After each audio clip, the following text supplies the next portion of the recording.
জ্যোতিষশাস্ত্রে একটি প্রাচীন শাখা হলো হস্তরেখা, যেখানে বিশ্বাস করা হয় যে হাতের রেখা ও চিহ্ন দেখে ব্যক্তির ভাগ্য, ব্যক্তিত্ব, স্বাস্থ্য এবং ভবিষ্যৎ নির্ধারণ করা সম্ভব।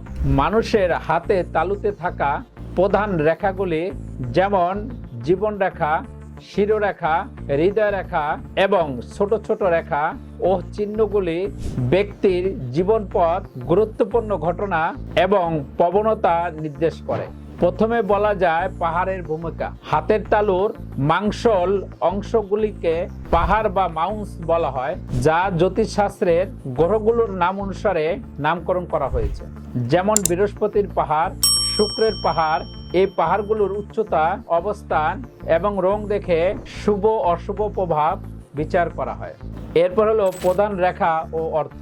প্রথম হলো হৃদয় রেখা, প্রেম, সম্পর্ক, আবেগ এবং হৃদরোগের প্রবণতা নির্দেশ করে।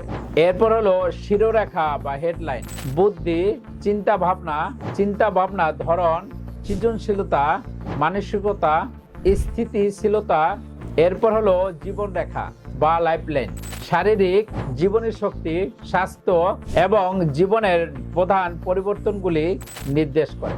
এরপর হলো ভাগ্যরেখা বা ফেট লাইন, কর্মজীবন, সাফল্য এবং জীবনের পথে বাধা বিপত্তি ইত্যাদি নির্দেশ করে।